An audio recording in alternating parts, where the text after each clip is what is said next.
siapkan kandidatnya.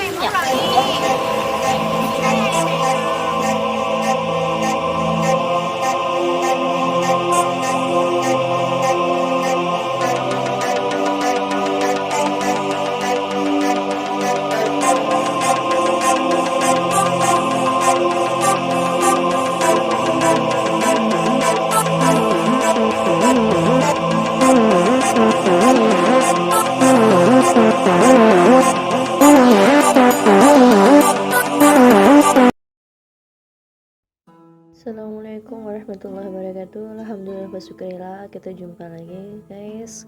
Kali ini karena kecintaan yang terdalam dalam tanda kata Nabi Madinah, berarti kita harus mengenal lebih dalam lagi. Sebagaimana kita ketahui guys, Madinah ini kan memancarkan hormat tersendiri ya, karena kota ini mempunyai masyarakat yang terbuka dan penuh toleransi. Penduduknya mengutamakan persaudaraan di atas konflik dan kekerasan. Karena itu apa? Pluralitas merupakan karakter yang menonjol dari kota Nabi ini guys.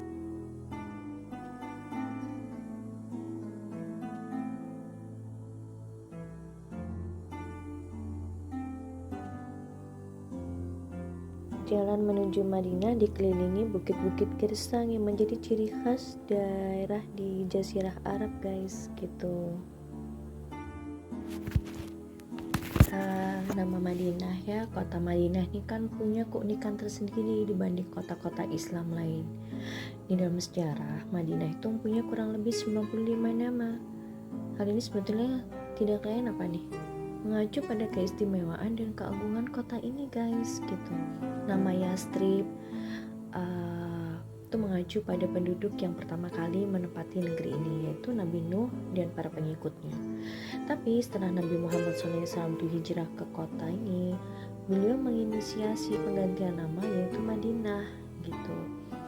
Ada sih yang mengatakan sebelum diubah menjadi Madinah, orang-orang Yahudi yang berasal dari keturunan Aramaik, yaitu orang-orang Yahudi keturunan Arab, itu sudah mengubah kata Yastrib ke dalam bahasa Aramaik, Madinta. Madinah itu berarti kota atau tempat orang-orang yang berperadaban atau berkeadaban. Memang secara substantif ya, penggantian nama dari Yastrib menuju Madinah ini merupakan inisiatif yang sangat tepat banget ya, karena pas dia kedatangan Nabi Muhammad SAW, tempat ini tuh sudah menjadi kota yang menghargai kemajemukan gitu guys.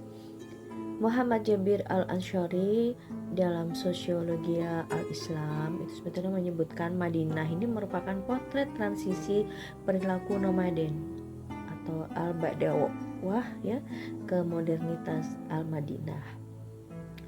Mekah adalah potret masyarakat yang nomaden karena faktor geografis dan sosiologis masyarakatnya.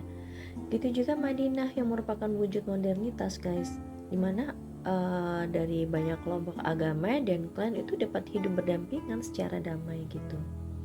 Dan setelah dikukuhkan sebagai negeri bagi kalangan muslim guys, nama-nama lain tuh akhirnya mulai diberikan kepada Madinah. Antara lain apa nih? Al-Mu'minah, kemudian Al-Mahbubah, Al-Muqaddasah, Al-Ba'rah, Da'rur, Abrar, Ardullah, Tobah, Tayyibah, Syaidat Al-Buldan, Darussalam, Al-Muharramah, Al-Mubarakah, Al-Mahrusyah, Al-Mahrumah, Al-Jabbar, Al-Muqtarah, Al-Qasimah, Al-Fadilah, Haramu Rasulillah, Al-Muwafiyah, Dat Al-Harar, Qalba Al-Iman, Akalat Al-Quran, Kubat Al-Islam, Al-Maksumah, Al-Iman, dan Al-Dar. Nah, nama-nama itu menunjukkan kecintaan dan penghargaan terhadap Madinah yang sudah menerima Nabi Muhammad SAW dan pengikutnya untuk tinggal. Selain itu apa guys, juga sebagai ekspresi pada masyarakatnya yang lebih bersahabat dibanding orang-orang pagan Quraisy. Madinah ya, di Madinah sebetulnya kalau kita lihat sejarah Madinah sendiri, begini guys. Kalau dalam Muhammad Al-Ghazali dalam Fikih Al-Sirah, dia membandingkan antara Mekah dan Madinah ya. Mekah itu kota yang mempunyai sejarah panjang, aman dan membawa berkah pada penghuninya gitu. Nah, hal ini sebetulnya terjadi karena didukung culture merkantilisme ya, yang dimiliki penduduknya, juga Ka'bah yang merupakan simbol dari monoteisme gitu. Tapi keistimewaan itu sebetulnya tidak diikuti dengan kehangatan dalam pergaulan dan persaudaraan. Akhirnya menghargai Nabi Muhammad SAW yang membawa misi dakwah Islam, mereka justru melakukan tindakan diskriminatif gitu, tindakan diskriminatif terhadap beliau gitu, dan para pengikutnya. Mereka dikenal sebagai penduduk yang berhati batu itu. Nah, berbeda dengan Mekah gitu. Kenapa saya katakan penduduk Madinah ini menunjukkan sikap yang sangat arif dan dermawan, guys gitu. Hal ini sebetulnya paling tidak setidaknya itu bisa kita lihat pada saat mereka menunaikan haji gitu. Saat melaksanakan ibadah ini, ya, penduduk Madinah ini sering sekali menyapa para pengikut Nabi Muhammad SAW gitu, dengan apa ya, dengan penuh persahabatan gitu, guys. Nah, tidak ada tanda-tanda yang menunjukkan bahwa mereka itu memusuhi kalangan Muslim seperti itu. Pada masa pra-Islam, kota ini dikenal dengan nama Yastrib. Menurut Abdul Salam Hashim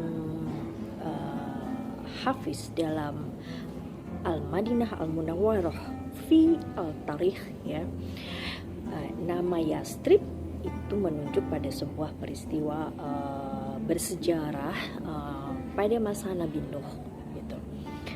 Dikisahkan ketika Tuhan menurunkan azab, Allah menurunkan azab melalui banjir, Nabi Nuh ini bersama pengikutnya yang berada di dalam perahu itu terdampar di tempat ini. Tapi mereka tidak tinggal lama di Yastrib karena memilih untuk tinggal di Juhfah. Kemudian kalau kita lihat sebetulnya kota ini itu menjadi dinasti Amalekid ya, yang berpusat di Mesir. Nah, memang sebagian dari dinasti ini tuh menempati Mekah gitu ya, dan Madinah. Tapi setelah Nabi Musa itu berhasil mengalahkan Fir'aun gitu, beliau dan pengikutnya itu mulai berdatangan ke tempat ini gitu. Ya, sejak itu orang-orang Yahudi itu menempati kota ini untuk pertama kalinya gitu. Jauh sebelum Islam datang sebetulnya orang-orang Yahudi itu sudah menjadi pribumi di Yastrib gitu, khususnya kalangan Aus dan Khazraj yang merupakan kelompok mayoritas gitu. Nah, sebetulnya pada saat Nabi Muhammad SAW itu dan rombongannya datang ke Madinah, mereka adalah kelompok minoritas.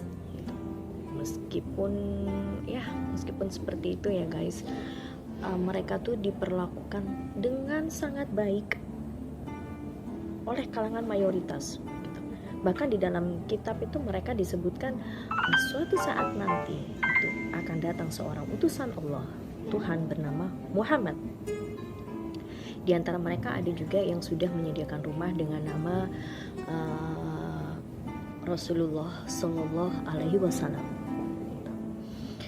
Nah, sebenarnya kalau kita lihat dari fakta ini, itu dapat kita pahami sebetulnya bahwa pemahaman mereka terhadap ajaran yang dibawa Nabi Muhammad SAW itu mengenai monoteisme itu tidak bertentangan dengan monoteisme yang menjadi keyakinan mereka gitu.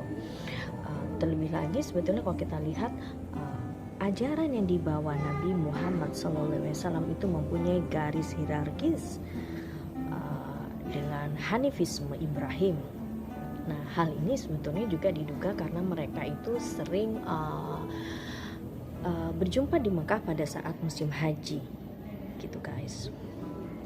Sebenarnya secara genealogis itu Yahudi dan Muslim itu mempunyai hubungan kuat dengan Nabi Ibrahim alaihissalam, guys. Jika kalangan Muslim itu mempunyai garis genealogis dengan Nabi Ismail alaihissalam, maka kalangan Yahudi itu mempunyai garis genealogis dengan Nabi Ishak alaihissalam gitu. Nah, secara faktual sebetulnya pada mulanya sih sebetulnya Madinah ini menjadi tempat bertemunya banyak ragam penganut agama-agama, khususnya Yahudi dan Islam. Itu Madinah itu disebut-sebut sebagai salah satu representasi modernitas karena mampu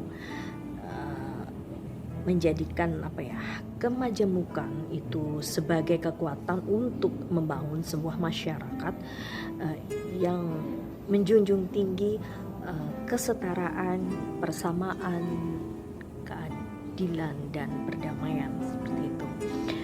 Sayangnya kondisi ini sebetulnya tidak bertahan lama. Karena apa? Karena kesepakatan untuk membangun sebuah masyarakat yang plural dan multikultural itu sebetulnya tidak tercapai gitu. Nah, karena itu akhirnya guys terjadilah peperangan Madinah. Ya, terjadi peperangan maksud saya.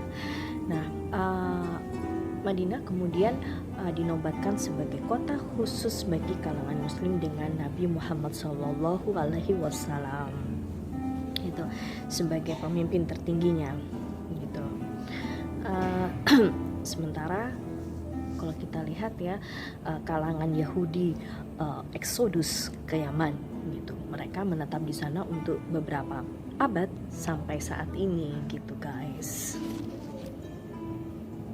Meskipun seperti itu ya guys ya, kalau kita lihat jejak-jejak kaum Yahudi itu masih dicatat dalam sejarah dengan sangat baik sebenarnya, terutama kehangatan mereka dalam menerima rombongan Nabi Muhammad SAW.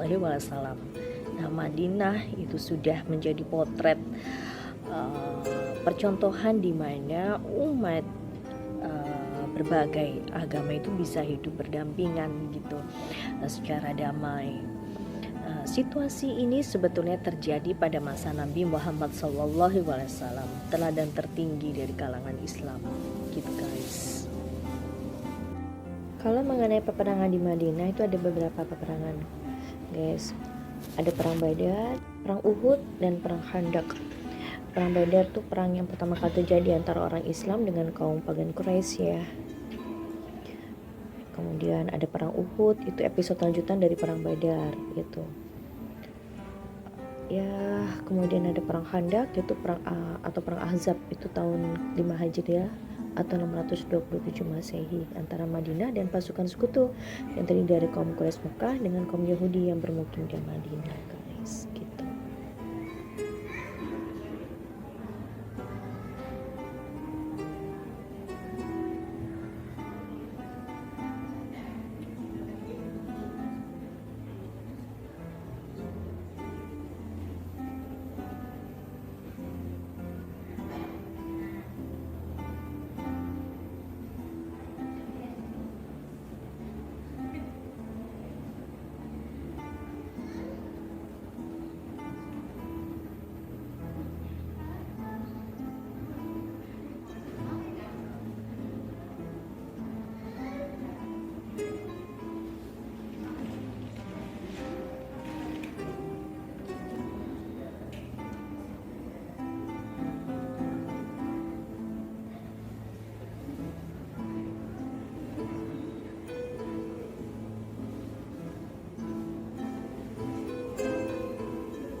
minan nabiyyin was-siddiqin wasyuhada was-shalihin. Ini tingkatan hamba-hamba Allah yang mulia. Para nabi paling atas, di bawahnya siddiqin, orang-orang yang betul-betul jujur di hadapan Allah. Di bawah itu ada syuhada, orang-orang yang mati syahid. Di bawah itu ada sholihin, orang-orang yang saleh. Nah, ternyata dengan menjaga kejujuran dimulai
Masjid Nabawi ini masjid pertama yang dibangun Nabi Muhammad SAW dan para sahabatnya setelah hijrah dari Mekah ke Madinah. Pembangunan Masjid Nabawi dimulai pada bulan Rabiul Awal tahun ke-1 Hijriah atau 662 Masehi. Kalau kita lihat wadah ini sebetulnya tempat yang merupakan bagian dari Masjid Nabi dan terletak sejajar dengan arah kiblat, yaitu di antara mimbar dan rumah Nabi Muhammad SAW. Rawadah ini memang diyakini sebagai tempat yang memang dimuliakan karena doa-doa yang dimohonkan di sini akan terkabulkan ya. Memang ada beberapa riwayat yang menjelaskan keutamaan Rawadah. Di antaranya itu apa? Hadis Nabi yang diriwayatkan Anas bin Malik. Di antara rumahku dan mimbarku terdapat sebuah kebun dari kebun-kebun surga. Ini begitu mulianya Rawadah, ini para jemaah ini biasa berebut untuk melaksanakan sholat baik fardu atau sunnah. Mereka membacakan puji-pujian pada Rasulullah SAW, baca ayatul Quran, berzikir, berdoa, mohon ridho dan ampunan dari Allah Subhanahu Wa Taala. Nah, untuk mereka, untuk keluarganya, untuk saudara-saudara dan kaum muslimin seluruhnya, gitu ya. Jadi dengan berdoa di Raudah, tempat antara mihrab dan makam Nabi, memang ini akan cepat dikabulkan karena tempat ini dianggap mustajab untuk kebahagiaan dunia dan akhirat. Makbulah, insyaallah ya guys, kita semua bisa merasakannya berulang-ulang kali, insyaallah. Nah, ini adalah makam Rasulullah SAW. yang wafat pada hari Senin 12 Rabiul Awal 11 Hijriah atau 9 Juni 632 Masehi ya guys. Beliau dimakamkan di kediaman istrinya Aisyah radhiyallahu anha. Pada awalnya makam Nabi Muhammad SAW ini hanya berupa gundukan tanah seperti halnya pemakaman Baqi yang letaknya tuh nggak jauh dari Masjid Nabawi guys gitu ya. Nah kemudian pada masa pemerintahan Khalifah Abdul Malik bin Marwan pada tahun 66 sampai 86 Hijriah atau 685 sampai 705 Masehi, jadi makam Nabi Muhammad SAW ini dimasukkan ke dalam bagian Masjid Nabawi atas persetujuan para ulama. Pada masa pemerintahan Khalifah Umar bin Abdul Aziz, dibangunlah pagar tembok pembatas di sekitar makam yang di dalamnya terdapat makam Nabi Muhammad SAW, Abu Bakar Siddiq, dan Umar bin Khattab. Nah, saat ini ketinggian makam manusia mulia itu dijaga ketat sehingga jamaah haji, jamaah umrah itu hanya bisa ziarah di luar pembatas yang terbuat dari perak berhiaskan kaligrafi indah, guys. Pada saat jemaah berada di dekat pembatas makam Nabi Muhammad SAW, nah hendaknya apa nih? Menatap dan mengucapkan salam ya. Assalamualaikum ayuhan nabi warahmatullahi wabarakatuh. Kemudian dilanjutkan dengan syahadat asyhadu alla ilaha illallah wa asyhadu anna muhammadan abduhu wa rasuluh dengan penuh hormat tanpa mengeraskan suara. Juga salam kepada Abu Bakar dan Umar bin Khattab. Kemudian kita lihat di sini ada pemakaman Baqi. Ya, area pemakaman para sahabat tabi'in dan para ulama ya. Kalau kita lihat di sini para ulama juga aulia asyalihin ya yang terletak di dekat Masjid Nabawi di Madinah. Pada saat jemaah ini mengunjungi pemakaman Baqi, memang dianjurkan mengucapkan salam kepada penghuni Baqi dengan ucapan Assalamualaikum ya ahla Baqi dar kaumin mu'minina wa atakum matu aduna ghadan muazzalina wa inna insyaallahu bikum lahikum. Allahumma minal mu'minin wal mu'minat wal muslimin wal muslimat. Nahnu lahikun biiznillah. Allahumma gfir ahla Baqi al-gharqad. Jadi di pemakaman ini sahabat Nabi Utsman bin Affan itu dimakamkan. Jemaah haji atau jemaah umroh yang berkesempatan ziarah ke Baqi memang sebaiknya menyampaikan salam dan doa kepada sang sahabatnya. Jadi kompleks pemakaman Baqi ini memang letaknya dekat Masjid Nabawi ya, Madinah. Dia merupakan pemakaman yang tertua dan paling bersejarah di kota Madinah. Tempat ini para sahabat dan keluarga dekat Nabi Muhammad SAW dimakamkan. Jadi kalau kita lihat jemaah haji yang ziarah ke pemakaman sahabat ini ya, sahabat dan aulia itu kan begitu banyak sekali, insya Allah.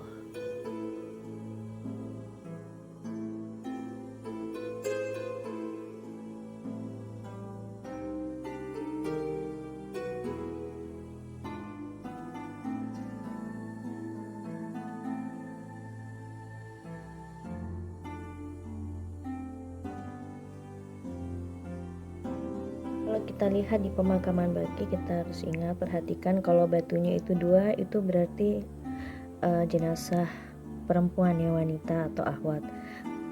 Kalau batunya satu itu untuk jenazah